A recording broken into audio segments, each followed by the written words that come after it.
Hello friends and welcome to our YouTube channel the mechanical educators. આજે આપણે જે cat lecture સિરીઝમાં આપણા 2 વિડીયો અપલોડ થઈ ચૂક્યા છે તેના ઇમ્પોર્ટન્ટ MCQs છે તેના વિશે આપણે ડિસ્કસ કરીશું.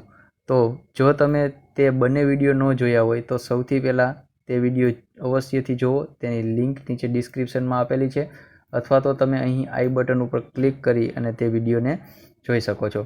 તો ચાલો આજનો લેક્ચર આપણે સૌથી પહેલા MCQથી સ્ટાર્ટ કરીએ.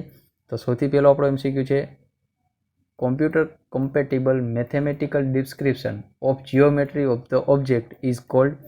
એટલે કે સૌથી બેઝિક ક્વેશ્ચન છે કે કોઈ ઓબ્જેક્ટની જીઓમેટ્રી છે તેનું મેથેમેટિકલ ડિસ્ક્રિપ્શન કે જે કોમ્પ્યુટર કમ્પેટિબલ હોય તેને આપણે શું કહીશું. આ ક્વેશ્ચન છે આપણે પહેલા જ વિડીયોમાં ડિસ્કસ કરેલો અને ઇનફેક્ટ આ કોઈ એક ટર્મની ડેફિનેશન પણ છે. તો સૌથી પહેલાં જોઈએ કયા કયા ઓપ્શન આપણી પાસે છે. Modelling, geometric modelling, non geometric modelling અને કોમ્પ્યુટર મોડલિંગ. તો આ કોના માટેની ડેફિનેશન હતી? યસ, એક્ઝેક્ટલી જીઓમેટ્રિક મોડલિંગ માટેની. કે જીઓમેટ્રિક મોડલિંગ એટલે શું? તો કે કોઈ ઓબ્જેક્ટની જીઓમેટ્રીનું મેથેમેટિકલ ડિસ્ક્રિપ્શન કે જે કોમ્પ્યુટર સમજી શકે તેને આપણે કહેતા હતા જીઓમેટ્રિક મોડલિંગ. ત્યાર પછી નેક્સ્ટ જોઈએ તો geometric modelling can be use to represent. એટલે કે જીઓમેટ્રિક મોડલિંગનો ઉપયોગ નીચેનામાંથી કોને રિપ્રેઝેન્ટ કરવા માટે કરી શકીએ? આપણી પાસે ઓપ્શન છે ઓબ્જેક્ટ, સિસ્ટમ, ફિનોમિના કે A એન્ડ B બોથ. તો જે જીઓમેટ્રિક મોડલિંગ જોયું હતું તેના પહેલાં આપણે જોયું હતું કે મોડલિંગ એટલે શું અને મોડલિંગના 2 પ્રકાર. અને મોડલિંગના 2 પ્રકાર હતા જીઓમેટ્રિક અને નોન જીઓમેટ્રિક મોડલિંગ. તો જે નોન જીઓમેટ્રિક મોડલિંગ હતું એ ફિનોમિના અથવા તો કોઈ ફિઝિકલ પ્રોસેસ માટે એપ્લાય થતું હતું, જ્યારે જીઓમેટ્રિક મોડલિંગ છે એ ઓબ્જેક્ટ અને સિસ્ટમ માટે એપ્લાય થતું હતું. તો અહીંયા આપણો આન્સર થશે D, both A and B. Next question છે which one of the following is a basic geometric entities. આ ક્વેશ્ચન આપણે જ્યારે કમાન્ડ ડિસ્કસ કર્યા હતા ત્યારે આપણે ડિસ્કસ કર્યું હતું કે કોઈ પણ જીઓમેટ્રિક મોડેલ ક્રિએટ કરવું હોય તો તમારે 3 પ્રકારના કમાન્ડ આપવા પડે. એમાં સૌથી પહેલો જે કમાન્ડ હતો એ કમાન્ડ હતો બેઝિક જીઓમેટ્રિક એન્ટિટીઝનું જનરેશન કરવું. અને ત્યારે આપણે જોયું હતું કે બેઝિક જીઓમેટ્રિક એન્ટિટીઝમાં પોઈન્ટ, લાઇન અને સર્કલ આવી બધી એન્ટિટીઝ આવતી હોય છે. એટલે અહીંયા આપણો ઓપ્શન થશે D is the right option. ત્યાર પછી આપણો ક્વેશ્ચન છે which of the following is a transformation used in geometric modelling. અને આ વસ્તુ આપણે સેકન્ડ કમાન્ડમાં ડિસ્કસ કરી હતી કે જીઓમેટ્રિક એન્ટિટીઝ જનરેટ કર્યા પછી અલગ અલગ ટ્રાન્સફોર્મેશન એપ્લાય કરવામાં આવતા હોય છે.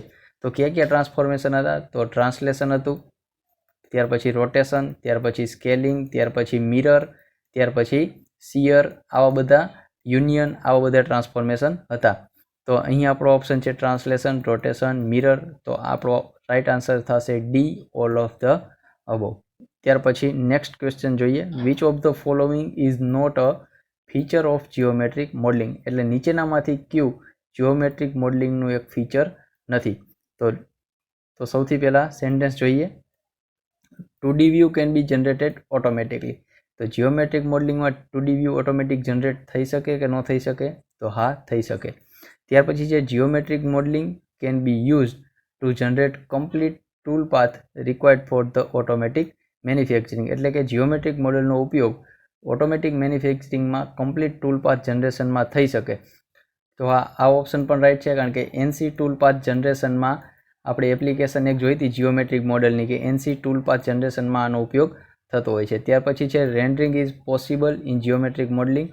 તો હા, જીઓમેટ્રિક મોડલિંગનું રેન્ડરિંગ થઈ શકે છે. અને ત્યાર પછી લાસ્ટ છે only geometric data related to object are stored in model database to represent the object. આ ઓપ્શન તમારે ફરીથી એકવાર વાંચવો જોઈએ, કારણ કે અહીંયા આપણે આપેલું છે ઓનલી. જો અહીંયા ઓનલી નો આપેલું હોત તો આ ઓપ્શન રાઈટ બને, પરંતુ અહીંયા ઓનલી આપેલું છે. આપણે જોયું હતું કે મોડલ ડેટાબેઝ છે. જીઓમેટ્રિક મોડલ એટલે શું? તો કે કોઈ પણ ઓબ્જેક્ટના જીઓમેટ્રિકલ પ્લસ નોન જીઓમેટ્રિકલ ડેટાનો ઉપયોગ કરીને બનાવવામાં આવેલું મોડલ. એની ડેફિનેશન જ એ હતી. અને આપણે એના ફીચર્સમાં પણ જોયું હતું કે ઓબ્જેક્ટને રિલેટેડ કોઈ પણ પ્રકારનો ડેટા હોય તો એ મોડલ ડેટાબેઝમાં સ્ટોર થતો હોય છે. તો ઓનલી જીઓમેટ્રિક ડેટા છે એ જ સ્ટોર થાય એવું નથી, નોન જીઓમેટ્રિક ડેટા પણ સ્ટોર થતો હોય છે. તો ઓપ્શન 4 છે એ રોંગ છે, જ્યારે ઉપરના ઓપ્શન 1, 2 અને 3 રાઈટ છે. તો એના માટેનો ઓપ્શન જોઈએ તો ઓનલી 1 and 2, 1, 2, 3 યસ. તો option B is the right option. Next જોઈએ, which of the following is a method of geometric modelling. નીચેનામાંથી કઈ જીઓમેટ્રિક મોડલિંગની એક મેથડ છે? તો એના છે વાયરફ્રેમ મોડલિંગ, સરફેસ મોડલિંગ અને સોલિડ મોડલિંગ. એક ફેક્ચ્યુઅલ પ્રકારનો પ્રશ્ન છે, તો આન્સર આવશે ઓલ ઓફ અબવ, કે આ 3 છે એ જીઓમેટ્રિક મોડલિંગની મેથડ છે. ત્યાર પછી છે which of the following is not a part of wireframe modelling technique. Wireframe modelling ટેકનિક્સની નીચેનામાંથી કઈ એક પ્રકાર નથી? ઓપ્શન છે આપણી પાસે 2D, 3D, 2.5D અને નન ઓફ ધીસ. જો તમે આપણો ફર્સ્ટ લેક્ચર ન જોયો હોય તો તમે આમાં એબ્સોલ્યુટલી 2.5D ઓપ્શન ટીક કરીને આવશો, કારણ કે આવું થોડુંક અજુગતું લાગે કે આવો કોઈ ઓપ્શન હોઈ શકે નહીં. પરંતુ જો તમે આપણો ફર્સ્ટ વિડીયો જોયો હશે તો તમને ખ્યાલ હશે કે વાયરફ્રેમ મોડલિંગની 3 પ્રકાર પડે છે, 2D, 2.5D અને 3D. એટલે અહીંયા આપણો રાઈટ ઓપ્શન બનશે ડી, નન ઓફ ધીસ. ત્યાર પછી છે full form of CSG in geometric modelling. એટલે કે જીઓમેટ્રિક મોડલિંગમાં CSGનું ફૂલ ફોર્મ. તો CSGનું ફૂલ ફોર્મ, આ એક ફેક્ચ્યુઅલ પ્રશ્ન છે, તમારે યાદ જ રાખવાનો હોય, બરાબર છે. તો CSGનું ફૂલ ફોર્મ છે constructive solid geometry. Constructive solid geometry, option C is the right option. ત્યાર પછી છે which of the following is not a part of solid modelling techniques. નીચેનામાંથી કયું સોલિડ મોડલિંગ ટેકનિક્સનો એક પાર્ટ નથી? સૌથી પહેલો ઓપ્શન છે આપણી પાસે કન્સ્ટ્રક્ટિવ સરફેસ જીઓમેટ્રી, બી રિપ્રેઝન્ટેશન, વોક્સેલ્સ અને નન ઓફ ધ અબવ. તો જો તમે ઓપ્શનને સરખી રીતે નહીં વાંચો તો આનો આન્સર છે એ તમે ખોટો ટીક કરીને આવો એવી શક્યતા 100% છે. કારણ કે અહીં તમે જોઈશો કે બી રિપ્રેઝન્ટેશન એટલે કે બાઉન્ડ્રી રિપ્રેઝન્ટેશન છે એ ઓપ્શન તો રાઈટ છે. વોક્સેલ્સ વિશે મેં તમને કીધું હતું કે આપણા સિલેબસમાં નથી, પરંતુ સોલિડ મોડલિંગની એક ટેકનિક્સ તો છે જ, એટલે વોક્સેલ પણ રાઈટ છે. અને ત્યાર પછી નન ઓફ ધ અબવ છે. એટલે જો તમે પહેલો ઓપ્શન સરખો ન વાંચો, કન્સ્ટ્રક્ટિવ સરફેસ જીઓમેટ્રી, આવી કોઈ ટેકનિક નથી સોલિડ મોડલિંગ ટેકનિક્સમાં. સોલિડ મોડલિંગ ટેકનિક્સમાં આપણે CSG હમણાં જ જોયું, તેનું ફૂલ ફોર્મ શું હતું? ઉપર જો CSG, તેનું ફૂલ ફોર્મ જો કન્સ્ટ્રક્ટિવ સોલિડ જીઓમેટ્રી થાય છે. અને અહીંયા આપણે આપેલું શું છે? Constructive surface geometry. એટલે આ ઓપ્શન છે એ કેવો છે? ખોટો. તો 9મા માટે રાઈટ આન્સર થશે એ. ત્યાર પછી છે ફૂલ ફોર્મ ઓફ BREP. હમણાં આના પહેલાંના જ ક્વેશ્ચનમાં હું 1-2 વાર ફૂલ ફોર્મ બોલી જ ગયો હતો. તો આનો રાઈટ આન્સર તમને ખ્યાલ આવી જ ગયો હશે શું થાય છે? Boundary representation. ત્યાર પછી છે in which modelling technique only the curve of the part are model. એટલે કે નીચેનામાંથી કઈ એવી ટેકનિક છે કે જેમાં કોઈ પણ ઓબ્જેક્ટ હોય એનું મોડલિંગ કરો તો ઓનલી ને ઓનલી કર્વ પાર્ટ જ મોડલ કરવામાં આવે. તો એ ટેકનિકનું નામ છે વાયરફ્રેમ મોડલ. કારણ કે વાયરફ્રેમ મોડલમાં આપણે જોયું હતું કે ઓનલી કોઈ ક્યુબ, આપણે ક્યુબનું એક્ઝામ્પલ લીધું હતું, બરાબર, કે આ ક્યુબ જો હું જનરેટ કરતો હોઉં તો અત્યારે જે મેં આ મોડલ બનાવેલું છે એ મોડલ જ વાયરફ્રેમ મોડલ છે. કારણ કે મેં આમાં શું કર્યું હતું કે ક્યુબની જે એજીસ છે, ઓનલી કર્વ છે, એ જ આપણે જનરેટ કરીને મેં તમને બતાવેલો છે. તો આ થયું એ વાયરફ્રેમ મોડલ થયું અને આપણો રાઈટ આન્સર થયો એ. ત્યાર પછી છે which modelling technique represent full solid object. એટલે કે કઈ એવી મોડલિંગ ટેકનિક છે કે જેમાં ઓબ્જેક્ટ છે એનું ફૂલ સોલિડ રિપ્રેઝન્ટેશન તમને જોવા મળે છે? તો એનું નામ છે સોલિડ મોડલિંગ. ત્યાર પછી છે which of the following modelling techniques is used for 2D drafting. 2D drafting કરવા માટે નીચેનામાંથી કઈ મોડલિંગ ટેકનિક્સ છે એનો ઉપયોગ કરવામાં આવે છે? તો wireframe model, surface model, solid model અને none of the above 4 option છે. એમાંથી right answer is wireframe model. Wireframe modelling ટેકનિક્સનો ઉપયોગ 2D ડ્રાફ્ટિંગ કરવા માટે કરવામાં આવે છે. ત્યાર પછી છે to generate cube in wireframe modelling blank vertices and blank edges are required. એટલે કે કેટલી વર્ટાઇસીસ અને કેટલી એજીસની જરૂર પડશે? વર્ટાઇસીસ એટલે શું? તો કે પોઈન્ટ્સ. એટલે કે જો ક્યુબ જનરેટ કરવું હોય તો તમારે કેટલા પોઈન્ટ જોશે અને કેટલી એજ જોઈશે? તો આપણે જોઈ લઈ કે આ એક ક્યુબ જનરેટ કરું છું અહીંયા.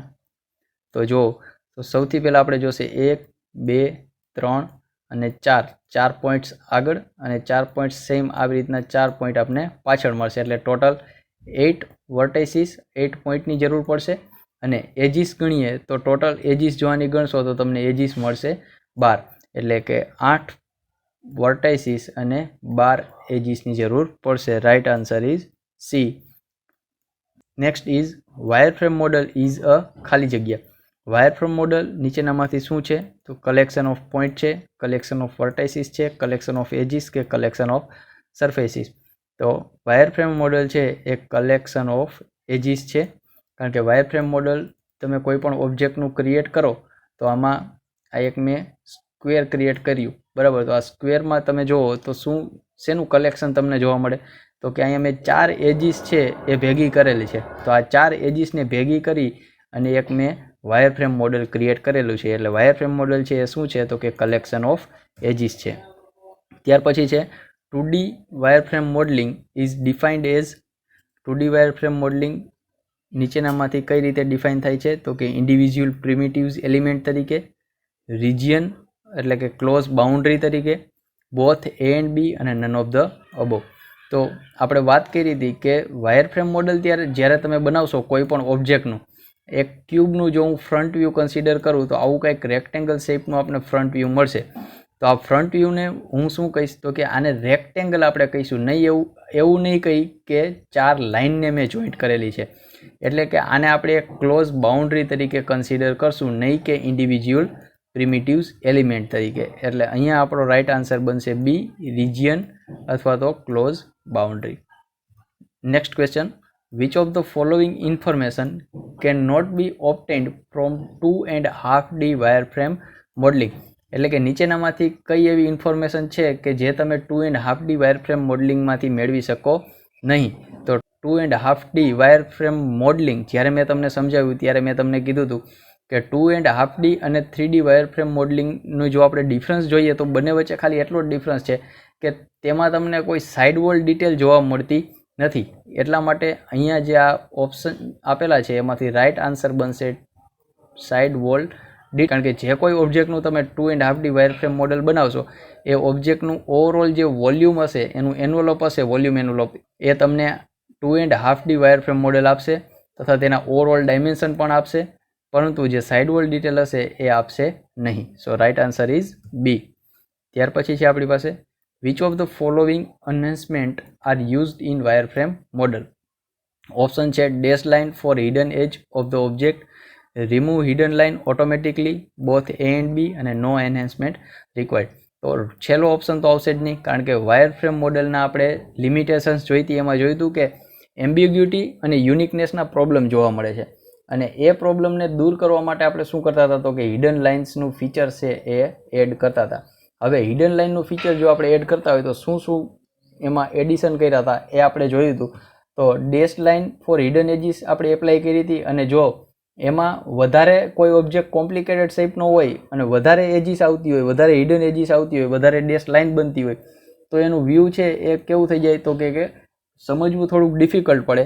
એટલા માટે શું કરતા હોય તો કે હિડન લાઇનને ઓટોમેટિકલી રિમૂવ થાય એવો ફીચર્સ પણ આપવામાં આવે છે. તો રાઇટ આન્સર અહીં આપણો બનશે બોથ એ એન્ડ બી, એટલે રાઇટ આન્સર ઇઝ સી. ત્યાર પછી છે which technique of modelling forms basis for surface, solid and higher order model. એટલે કે નીચેનામાંથી કઈ એવી મોડલિંગની ટેકનિક્સ છે કે જે સરફેસ મોડલ, સોલિડ મોડલ અને હાયર ઓર્ડરના મોડલ માટે બેઝ જનરેટ કરીને આપે છે? તો વાયરફ્રેમ મોડલિંગની ટેકનિક્સ છે એ એવી ટેકનિક્સ છે કે જે સરફેસ મોડલ, સોલિડ મોડલ અને હાયર ઓર્ડરના મોડલ હોય એના માટે બેઝ જનરેટ કરીને આપે. કારણ કે જ્યારે તમારે સરફેસ મોડલ, સોલિડ મોડલ અથવા તો બીજા કોઈ મોડલ જનરેટ કરવો હોય તો સૌથી પહેલાં તમારે એક બેઝિક શેપ જોશે, એક પ્રાઇમરી શેપ જોશે, જે વાયરફ્રેમ મોડલિંગની મદદથી ક્રિએટ કરવામાં આવતો હશે. એટલે કે જો ક્યુબ જનરેટ કરવું હોય તો સૌથી પહેલાં મારે એક આવું રેક્ટેંગલ ક્રિએટ કરવું પડશે, બરાબર. અને આ રેક્ટેંગલને હું શું કરીશ? તો કે એક અમુક ડિસ્ટન્સ સુધી એક્સટેન્ડ કરી દઈશ, તો મને શું મળશે? એનું સોલિડ મોડલ મળશે. એટલે કે આને આપણે એક્સટ્રુડ કરાવશું. એટલા માટે આપણે એમાંથી સોલિડ વાયરફ્રેમ મોડલમાંથી સોલિડ મોડલ મેળવી શકશું. તો સોલિડ મોડલ બનાવવું હોય અથવા તો બીજું કોઈ હાયર ઓર્ડરનું મોડલ બનાવવું હોય તો સૌથી પહેલાં મારે શેની જરૂર પડશે? તો કે વાયરફ્રેમ મોડલની જરૂર પડશે. એટલા માટે option A is the right answer. ત્યાર પછી next question, which of the following statement are correct? નીચેનામાંથી કયા જે સ્ટેટમેન્ટ છે એ સાચા છે એ જોવાનું છે આપણે. તો સૌથી પહેલું સ્ટેટમેન્ટ જોઈએ, wireframe modelling requires less CPU time to retrieve, edit or update compare to surface and solid modelling. તો પહેલો સ્ટેટમેન્ટ છે એવું કહે છે કે જે વાયરફ્રેમ મોડેલિંગ છે એમાં CPU ટાઈમ છે એ ઓછો જ હોય છે કોની કમ્પેરમાં? સરફેસ મોડેલ અને સોલિડ મોડેલમાં. તો આ છે એ એક્ઝેક્ટલી સાચું છે, કારણ કે વાયરફ્રેમ મોડેલમાં આપણે કોઈ વધારાના ફીચર્સ છે એ ડિફાઇન કરીને નથી આપતા, આપણે ઓનલી જે બેઝિક એન્ટિટીઝ હોય છે તે જ ડિફાઇન કરીને આપતા હોય છે. એટલા માટે લેસ CPU સ્ટોરેજની જરૂર પડશે, જેના કારણે તેને એડિટ અથવા અપડેટ કરવામાં CPU ટાઈમ પણ ઓછો જશે. તો ફર્સ્ટ જે સ્ટેટમેન્ટ છે એ રાઈટ છે. ત્યાર પછી છે, wireframe model can be used to calculate properties like mass, volume, etc. આ ઓપ્શન જે છે, આ સ્ટેટમેન્ટ છે એના ઉપર થોડોક આપણે ડાઉટ છે, એને આગળ ડિસ્કસ કરીએ. ત્યાર પછી થર્ડ જોઈએ તો કે in wireframe modelling the model appear like frame constructed out of wire. તો જ્યારે વાયરફ્રેમ મોડેલિંગ મેં સમજાવ્યું ત્યારે તમને મેં કીધું હતું કે વાયરફ્રેમ મોડેલિંગનું નામ વાયરફ્રેમ શું કામ છે? કારણ કે જ્યારે એનું મોડલ બની જાય છે ત્યારે એ મોડલ આપને વાયરની બનાવેલી ફ્રેમ જેવું દેખાતું હોય છે, એટલા માટે જ એને વાયરફ્રેમ મોડેલિંગ કહીએ છીએ. તો ઓપ્શન જે સ્ટેટમેન્ટ 3 છે એ એક્ઝેક્ટલી રાઈટ છે. In surface modeling only the surface of the part are modelled without the knowledge of material. એટલે કે સોલિડ મોડેલિંગમાં જે કોઈ ઓબ્જેક્ટ સિલેક્ટ કરી છે એનો ઓનલી સરફેસનો પાર્ટ છે એનું જ મોડેલિંગ કરવામાં આવે છે, તેના મટીરિયલ વિશે કોઈ ડિટેલ હોતી નથી. આ મેં તમને બ્રીફલી સમજાવ્યું હતું, પરંતુ જો તમને ત્યારે ન યાદ આવ્યું હોય તો આના પછીનો જે નેક્સ્ટ વિડીયો આવશે એમાં આપણે સરફેસ મોડેલ વિશે ડિટેલમાં ડિસ્કસ કરવાના છીએ, તો ત્યારે તમને આ વસ્તુ સમજાઈ જશે. અને જો તમને અત્યારે યાદ હોય તો આ સ્ટેટમેન્ટ છે એ એક્ઝેક્ટલી રાઈટ છે. તો આપણે સેકન્ડ સ્ટેટમેન્ટ ઉપર થોડોક ડાઉટ હતો કે વાયરફ્રેમ મોડેલ છે એ માસ અને વોલ્યુમ એવી પ્રોપર્ટી કેલ્ક્યુલેટ કરવા માટે યુઝ કરી શકીએ? તો ના, એના માટે ન કરી શકીએ, કારણ કે આપણે વાયરફ્રેમ મોડેલમાં કોઈ ઇન્ટરનલ શેપ, કોઈ મટીરિયલ કે ઓબ્જેક્ટ વિશે કોઈ માહિતી આપણે આપતા નથી, કોઈ વસ્તુ ડિફાઇન કરીને આપતા નથી. એટલા માટે માસ અને વોલ્યુમ કેલ્ક્યુલેટ કરવામાં આનો ઉપયોગ કરી શકાય નહીં. તો આપણા માટે સ્ટેટમેન્ટ 1, 3 અને 4 એ રાઈટ સ્ટેટમેન્ટ છે. એટલા માટે જોઈએ ઓપ્શનમાં 1, 2, 3, 1, 2, 4 એન્ડ 1, 3, 4. તો option C is the right answer. So આજ માટે આટલું જ રાખીશું. Thank you very much for watching this video. જો તમે અમારી ચેનલને હજી સુધી સબસ્ક્રાઈબ ન કરી હોય તો સબસ્ક્રાઈબ કરો, અમારા વિડીયોને લાઇક કરો અને શેર કરો. Thank you very much.